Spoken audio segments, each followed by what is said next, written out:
శివాయ బ్రహ్మణే నమ. వీరబ్రహ్మేంద్ర స్వామినే నమ. జై వీరబ్రహ్మ జై గోవిందమాంబ జై. ఓం హ్రీం క్లీం శ్రీం శివాయ బ్రహ్మణే నమ. 2026వ సంవత్సరం మీనరాశి వారి యొక్క రాశిఫలం. వచ్చినటువంటి ఫలితం 5, బుధుడికి సంబంధించినటువంటి ఫలితం.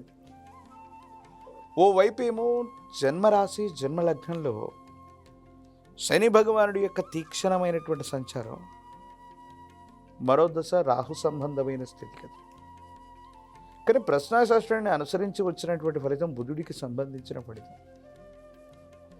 కొన్ని సందర్భాల్లో కెరియర్కు సంబంధించిన అంశాలు, వృత్తి ఉద్యోగం వ్యాపార సంబంధమైన అంశాలు చాలా అద్భుతంగా ఉండబోతున్నాయి. యోగదాయకమైనటువంటి ఫలితాన్ని ఇచ్చేటువంటి అవకాశం ఉంది. కానీ విరామం విశ్రాంతి లేకుండా మీరు ప్రయాణం చేయటం, విరామం విశ్రాంతి లేకుండా పనిచేయటం, ఆరోగ్యపరమైనటువంటి అంశాల్లో కొన్ని ఇబ్బందులు తలెత్తే అవకాశం ఉంది. దీర్ఘకాలికంగా ఉన్నటువంటి కొన్ని ఆరోగ్య సమస్యలు, మీ శరీరాన్ని రోగ నిరోధక శక్తిని తగ్గించటం, హార్మోన్స్ లేదా విటమిన్లకు సంబంధించినటువంటి ఇన్బ్యాలెన్స్, మీ జీవన శైలిలో వచ్చినటువంటి మార్పుల్ని హఠాత్తుగా తట్టుకోలేకపోవడం. కాబట్టి ఆరోగ్యపరమైనటువంటి అంశాల పట్ల మాత్రం మీనరాశి జాతకులు చాలా జాగ్రత్తగా ఉండటం చెప్పదగినటువంటి సూచన. ప్రత్యేకించి వృత్తి ఉద్యోగం ఒకవైపు, ఆరోగ్యాన్ని మరోవైపు సమన్వయం చేసుకోవటంలోనే ఈ సంవత్సరంలో అనుకూలవంతమైన ఫలితాలని మీరు పొందేటువంటి అవకాశం ఉంది. కుటుంబపరమైన అంశాలు, జీవిత భాగస్వామికి సంబంధించిన స్థితిగతులు, అనుకూలవంతమైనటువంటి అంశాలన్నీ కూడా ద్వితీయ అర్థం చాలా అనుకూలవంతంగా ఉంటాయి. సమన్వయంతో, భావోద్వేగాల్ని నియంత్రించుకోవడంతో మీరు వైవాహిక జీవితంలో అవ్వచ్చు, వ్యక్తిగతమైనటువంటి జీవితంలో అనుకూలవంతమైనటువంటి ప్రభావాన్ని పొందేటువంటి అవకాశం. తొందరపాటు చర్యల వల్ల అవ్వచ్చు, తొందరపాటుగా తీసుకునేటువంటి నిర్ణయాల వల్ల వైవాహిక జీవితం అవ్వచ్చు, కుటుంబపరమైనటువంటి వ్యక్తులతో మనస్పర్ధలు వచ్చేటువంటి అవకాశం ఉంది. కాబట్టి మాట్లాడుతున్నటువంటి ప్రతి మాటతో పాటు తొందరపాటుగా మీరు చేసేటువంటి కొన్ని చర్యలు ఇబ్బందులకు కారణమయ్యేటువంటి అవకాశం ఉంది. రహస్యమైనటువంటి మిత్రుడు, రహస్యమైనటువంటి సంభాషణ వల్ల వైవాహిక జీవితంలో ఇబ్బందులు తలెత్తేటువంటి అవకాశం ఉంది. అపోహలు, అపార్థాలకు తావికుండా ఉండేటువంటి ప్రయత్నాన్ని కూడా మీరు తప్పకుండా చేయాలి. మరోవైపు సంతాన సంబంధమైనటువంటి స్థితిగతులు, వాళ్లకు సంబంధించినటువంటి భవిష్యత్తు కోసం మీరు తీసుకునేటువంటి నిర్ణయాలు అనుకూలంగా ఉండబోతున్నాయి.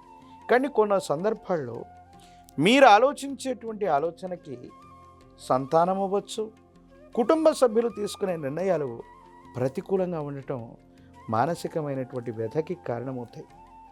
వాళ్ళ యొక్క సంక్షేమం కోసము, వాళ్ళ అభివృద్ధి కోసము మీరు బరువు బాధ్యతల్ని నిర్వర్తిస్తున్నటువంటి సందర్భంలో వాళ్ళు తీసుకునేటువంటి నిర్ణయాలు వేరొక రకంగా ఉండటం మానసికంగా ఆందోళన కలిగించేటువంటి అంశంగా చెప్పబడుతుంది. ఏది ఏమైనప్పటికీ కూడా మీనరాశి జాతకులు మీరు చేస్తున్న వృత్తి, ఉద్యోగం, వ్యాపార సంబంధమైనటువంటి అంశాలు అత్యద్భుతంగా ఉంటూ ఉంటాయి. కానీ ఆరోగ్యపరమైన అంశాల్లో శరీరంలో నీటి శాతం తగ్గిపోతూ ఉండటం, వృక్కములు లేదా గ్రంథులు, ఇతరత్రా వీటికి సంబంధించినటువంటి అనారోగ్య సంబంధమైనటువంటి పరిస్థితుల వల్ల ఆరోగ్యంలో ఇబ్బంది ఏర్పడటం లేదా ఏదైనా ఒక శస్త్రచికిత్స జరగటం అవకాశం ఉంది. కాబట్టి తస్మాత్ జాగ్రత్తగా ఉండండి. వేగంగా నడిపే వాహనాలు అవ్వచ్చు, వేగంగా నడుస్తున్న పరిస్థితులు వెళ్ళవచ్చు, కింద పడటం, దెబ్బలు తాకటం, ఎముకలు, కండరాలు, కీళ్ళు, తల భాగానికి సంబంధించినటువంటి అనారోగ్యం లేదా దెబ్బలు తాకేటువంటి అంశం ఉంది. కాబట్టి ప్రయాణాలు, వేగవంతంగా నడిచేటువంటి ప్రక్రియల్లో జాగ్రత్తగా ఉండటం చెప్పదగిన సూచన. విటమిన్ లేదా హార్మోన్ల యొక్క ఇన్బ్యాలెన్స్ మీ శరీరంలో జరిగే అవకాశం ఉంది. కాబట్టి వాతావరణ పరిస్థితులని అనుసరించి మీకు సంబంధించిన విశ్రాంతి అవ్వచ్చు, ఆహారాన్ని నియంత్రించుకొని తీసుకోవటం అనుకూలవంతమైనటువంటి ఫలితాలకి కారణమవుతుంది. ప్రథమార్థం మొత్తం కూడా మారుతున్న గ్రహగతుల్ని అనుసరించి ఇలాంటి పరిస్థితులు ఉంటూ ఉంటాయి. కాబట్టి సంవత్సరంలో ద్వితీయార్థం అత్యంత అనుకూలంగా ఉంటుంది. భావోద్వేగాల్ని నియంత్రించుకోవటం వల్లే అనుకూలవంతంగా ఉండే అవకాశం కనిపిస్తూ ఉంటుంది. రాజకీయపరమైనటువంటి రంగంలో ఉన్నటువంటి వాళ్ళకి పదవీ ప్రాప్తి అయితే, విద్యార్థులకు ప్రథమార్థం కంటే కూడా ద్వితీయార్థం అనుకూలవంతంగా ఉంటుంది. జ్ఞాపక శక్తి తగ్గిపోవటం లేదా పరీక్షలు రాస్తున్న సమయంలో అనారోగ్యం పాలవటం, మతిమరుపు కారణాల వల్ల సరైనటువంటి ఉత్తీర్ణత పొందలేనటువంటి పరిస్థితులు గోచరిస్తుంటాయి. విదేశీ ప్రయాణం కోసం కానీ, విదేశాల్లో ప్రఖ్యాతి చెందినటువంటి యూనివర్సిటీల్లో చదవటానికి ప్రయత్నం చేస్తున్న విద్యార్థులకి ఇది యోగదాయకమైనటువంటి కాలం. నిరుద్యోగులకి ద్వితీయార్థంలో ఉద్యోగం లభిస్తుంది. వివాహం కానటువంటి స్త్రీ పురుషులకి అనుకూలవంతమైనటువంటి సమయం ద్వితీయార్థం అత్యంత అనుకూలవంతంగా ఉంది. కళ్యాణ గడియలు తప్పకుండా నడిచేటువంటి అవకాశం ఉంటుంది. తీక్షణమైనటువంటి ఏలినాటి శని ఒకవైపు, రాహు సంబంధమైనటువంటి స్థితిగతులు, ప్రత్యేకించి కొన్ని గ్రహాల యొక్క గోచారవశాత్తు వాటి యొక్క మార్పు అనేటువంటి జరుగుతుంది. కాబట్టి దేవగురు అయినటువంటి బృహస్పతి యొక్క అనుకూలత అవసరం ఉంటుంది. కాబట్టి గురుచరితని పారాయణ చేయటం మంచిది. ప్రత్యేకించి మహాకాలభైరవ రక్షణ మెడలో ధరించటం, పంచమిక రుద్రాక్షను మెడలో ధరించటం, ఏలినాటి శనిలో కూడా అద్భుతమైనటువంటి ఫలితాల్ని మనం పొందేటువంటి అవకాశం కనపడుతుంది.